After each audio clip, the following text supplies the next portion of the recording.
G'day and welcome to this week's FriBaT, Friday Beers and Tools with Andy. Thanks for joining us. This week, something a little bit different. It's a beer, but not a normal beer. It's a ginger beer. I don't know why they print the can upside down on this. This is a Rusty Yak. It's alright, I'm going to put the graphic up here anyway. This is a Rusty Yak, which is a ginger beer. Those that are familiar with Australian beers will probably know of the Fat Yak and the Wild Yak, both of which are favourites of mine. And I have reviewed them before on previous FriBaT segments. So, why have the Yak Beer Company, Yak Brewing, got into ginger beer? Just about everyone's brewing ginger beer now, and it is a nice, refreshing change to beer. Yeah, I know. I like beer. I like ginger beer too. All right, the style. Let's have a taste first. Happy Friday. Another one of those damn short cans. The style. As with any family, some characters don't fit inside the box. The fiery beast of the herd, packed with an aromatic ginger punch that delivers a great tasting, refreshing finish. That it does. The match. Roast pork, spicy Asian dishes, bitter blue cheeses, berries and seeded fruits, apples and pears.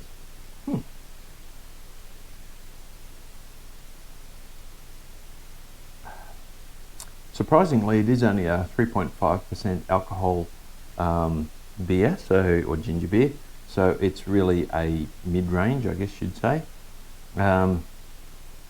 It is much less ginger than other ginger beers that I've tried before. It's quite subtle, very refreshing.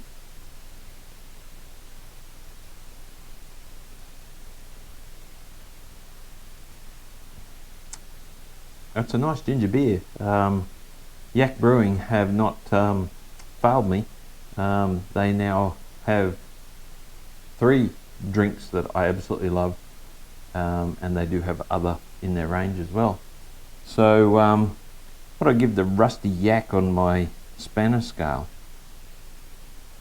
Let's have another drink.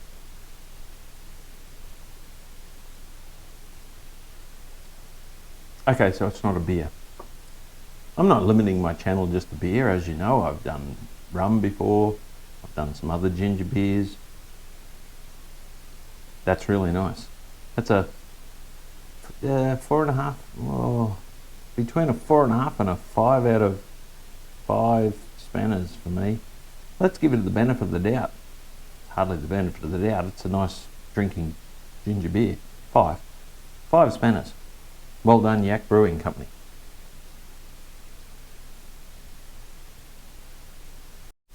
Right, this week's first tool is another Amazon tool. I will be the first to admit and put my hand up that woodworking is not my forte.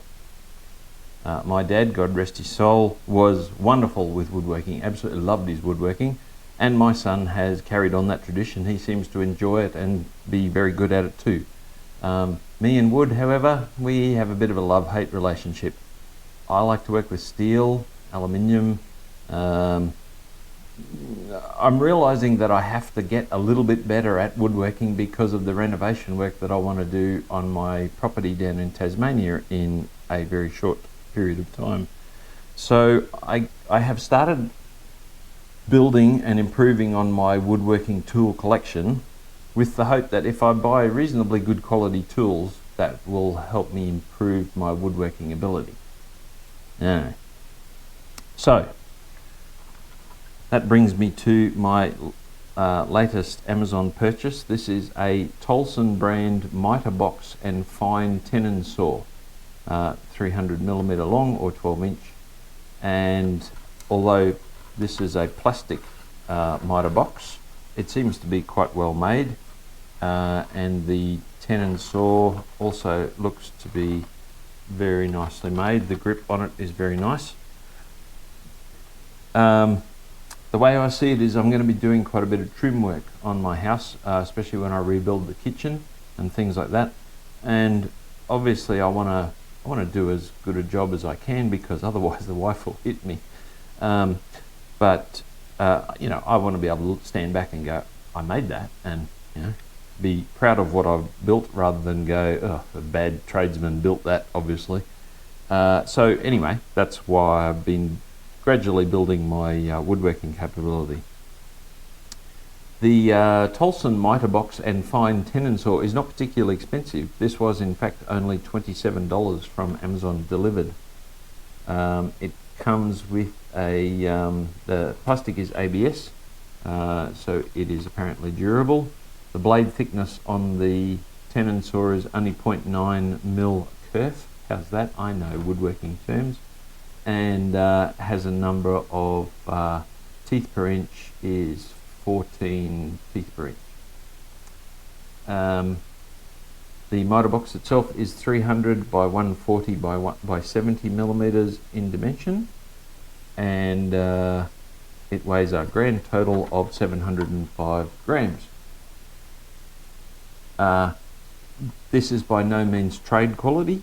Obviously you can spend a lot of money on trade quality mitre box and mitre saw, but really I wanted something reasonable, but didn't want to spend a lot of money on it, because let's face it, after I've finished the renovations, I'm probably not going to do a lot of woodworking, because woodworking and me just don't get along very well.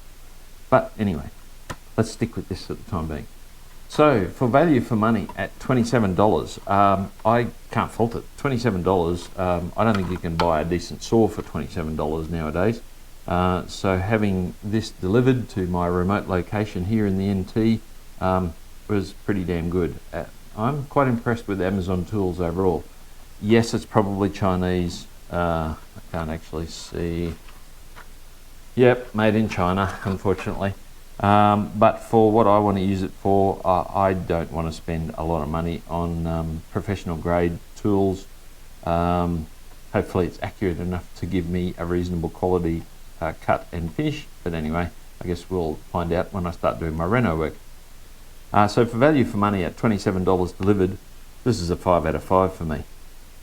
For functionality, it's one of those things that until I actually go using it and cutting wood and pieces of trim, etc., and seeing how accurate the 45-degree angles, etc., are, and the 90-degree cuts, I'm in a bit of guess here. So I'm actually going to leave the functionality alone at the time being, but 5 out of 5 for value for money.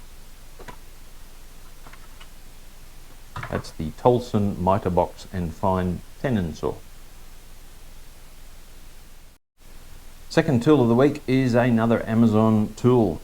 This one, I'm a bit, how do I put it?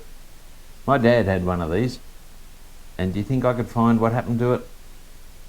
Somebody's obviously borrowed it over the years, and so unfortunately when I was going through Dad's tools, I couldn't find it anywhere, which is a bit sad. But anyway, I don't have in my kit a very large, what we call in Australia shifter spanners, or shifting spanners. I think Americans call it an adjustable wrench or something like that, which also makes sense. I found this one on Amazon. It is 24-inch or 600mm drop forged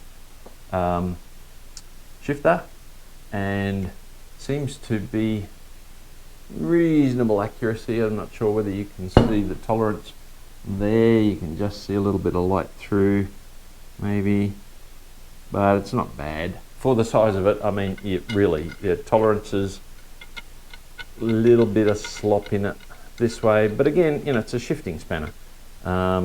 This is the metric version because it has metric here. I didn't buy the Imperial version because I couldn't afford it to. This was $55.59 delivered for free, and again I'll put a link down in the description below of where you can get one if you need a big shifter. The opening, that's a good point. the opening opens right out to, it's got a calibration out to 60 mil, but I imagine it goes further. Yes, probably about 65 millimeters. It's almost enough to fit my stubby cooler in. So if I'm working on a nut that big, well, holy dooly. I don't think I'll be working on trucks, but yes, very handy to have a big shifter spanner. And if anyone knows where my dad's is, could you give it back, please? So, $55.59 delivered. Link down in the description. Value for money, it's not bad. It's not Snap-on quality, of course. Snap-on, if they make one, this is probably $500 or something like that in Australia, so it's a tenth the price. Do you need that much accuracy in a shifting spanner? No. You don't want it to break either, but it's drop forged. Should be good. It is made, I don't know where it's made. Has a lifetime warranty.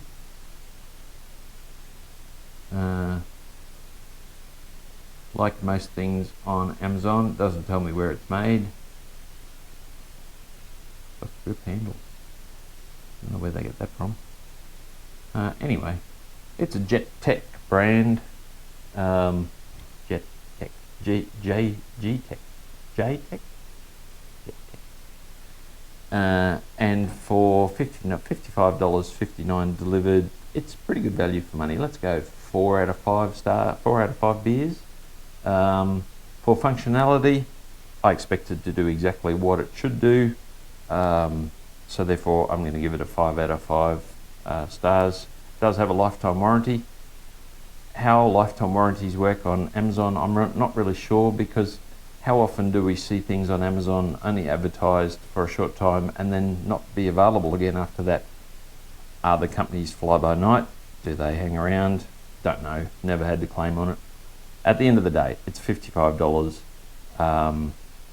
Yeah. Not that I like throwing money away, but I am a toolaholic. So I will give that, for functionality, I'm going to give it a 5 out of 5 beers. No reason why it shouldn't be.